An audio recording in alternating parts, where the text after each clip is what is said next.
Please join me in a time of prayer and mindfulness.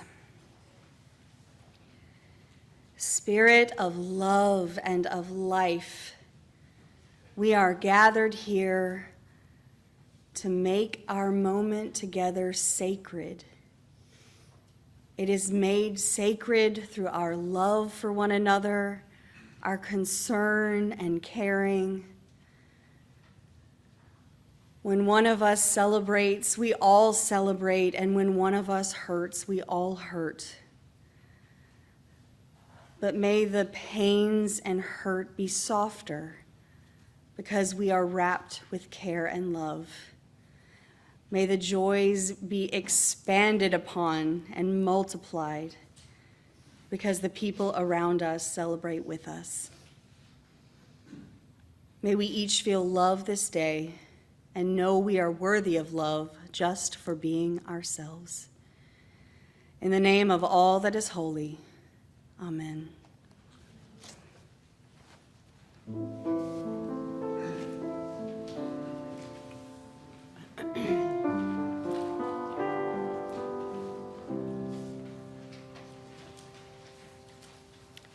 It's been a while, but we have a responsive reading this morning. Please take your hymnal, the hardback hymnal, the gray one, and turn to number 437, past all of the hymns to our readings. Number 437, Let Us Worship. I will read the standard font, if you could respond in the italics. Let us worship with our eyes and ears and fingertips. Let us love the world through heart and mind and body. We feed our eyes upon the mystery and revelation in the faces of our brothers and sisters. We seek to know the wistfulness of the very young and the very old, the wistfulness of people in all times of life. We seek to understand the shyness behind arrogance, the fear behind pride, the tenderness behind clumsy strength, the anguish behind cruelty.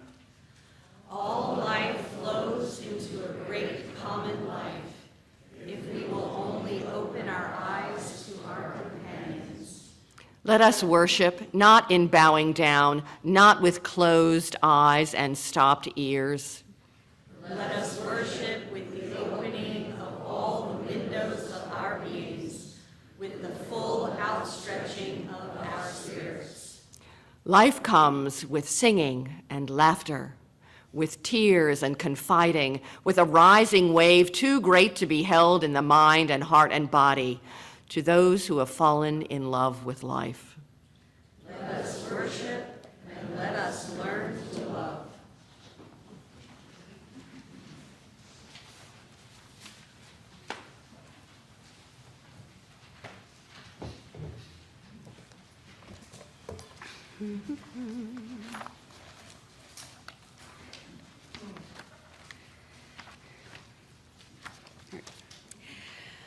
When I was in college, I had a friend named Carly. One of the silly connections we shared was a fondness for words that were fun to say. We would keep track of words that rolled off the tongue in interesting ways and be sure to share them with the other. Just this week, she sent me a new contender for the list. Just a few words in our list included giggle, ruminate, persnickety, crotchety, smorgasbord, pulchritudinous, and my personal favorite, kerfuffle. And then there are words that aren't necessarily interesting to say, but have deep and beautiful meanings, which brings me to the title of my sermon today, Sonder. Sonder means the realization that every passerby has a life as vivid and complex as your own. That each person is the main character of their own story. On the surface, this may seem obvious, but I think the reality might be something different. I can only speak for myself, but I know that a lot of the time when I meet someone, I end up labeling them or boxing them into a narrower description. That's Peter, he's into social justice. That's Thea, she's been a member here a long time. That's Andrew, he's our choir director. That's Kelley, she's bubbly. And while these may be true things, no one sentence could ever fully describe the complexity of who people are. I remember learning this lesson once in a college psychology class. I was studying for the end-of-year exam, trying to review a massive amount of information. I got to Sigmund Freud, and I thought, oh, okay, he's the guy who wrote about sex, and I moved on to other topics. I kid you not, the question on the test was, other than his thoughts of sexuality, what is Sigmund Freud known for? Pretty sure I got that wrong, still can't think of a thing. This was a moment where I learned a lesson that I have to keep relearning with effort. Everybody is complicated and full of layers. Just like the story with my hospice patient, nothing and no one is just one color. I was at dinner with a group of friends once, and our waitress did not seem to me to be very attentive. Our service was slower and not accurate, and I started to get frustrated. One of my friends at the table said, they just found out about a medical diagnosis, so they're distracted. I said, what? Shocked. But my friend replied, I don't know. But what if something like that really is going on? Wouldn't that make us more compassionate? And she was right. When I stopped just thinking about the surface level of the situation, it could have been that there was more to this woman's day affecting how she did her job at the moment.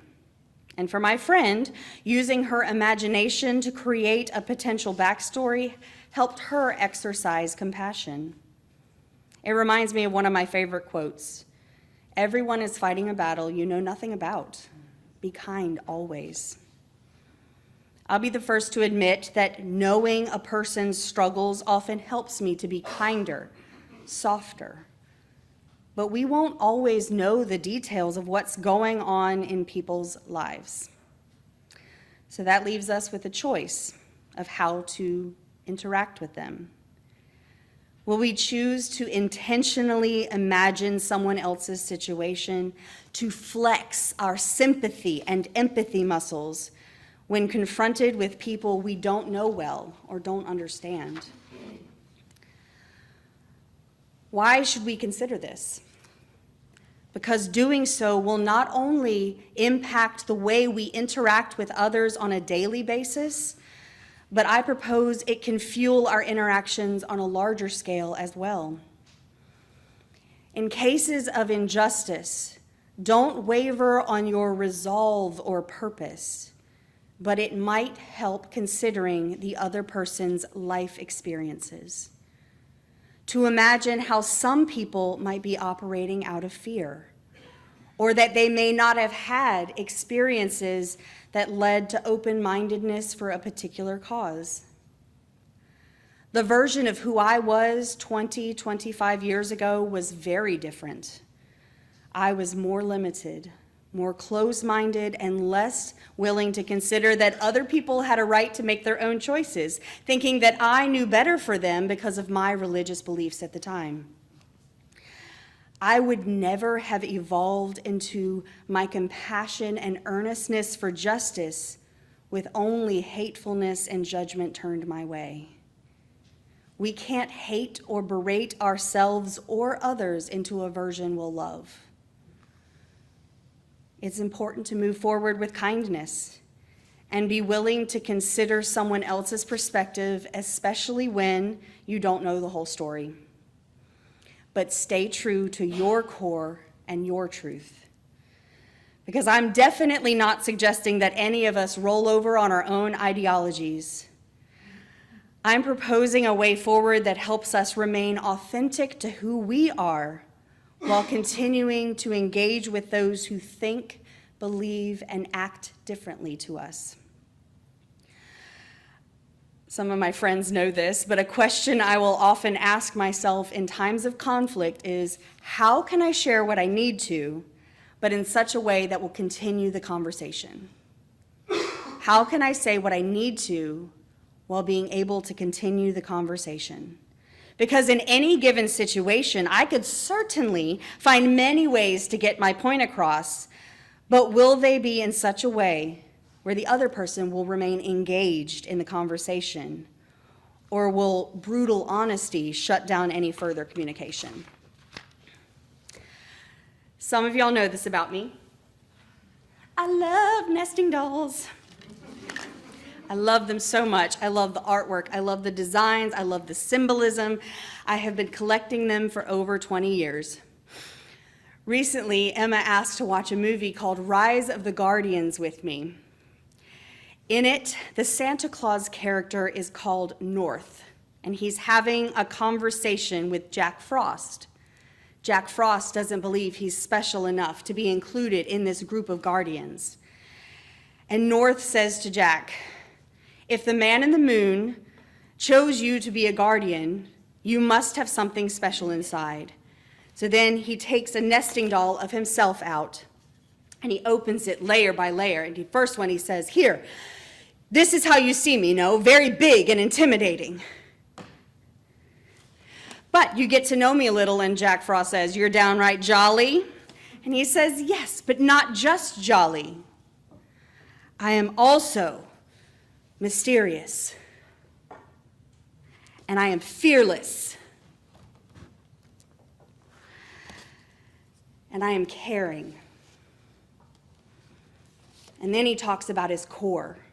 He says, at my center, I have big eyes very full of wonder. That is my center. And he asks Jack to consider what his center is. We are all the same, with layers and layers upon who we are. And I think it's harder to be hateful and judgmental if we slow down and take the time to develop our compassion and empathy, imagining Sonder, that each person's life is every bit as complicated and worthy as our own. It may not be second nature, but it is a skill that can certainly grow with earnest practice. May we all be willing to pause, imagine, and flex our compassion, and always remember that no one and nothing is just one color. Blessed be.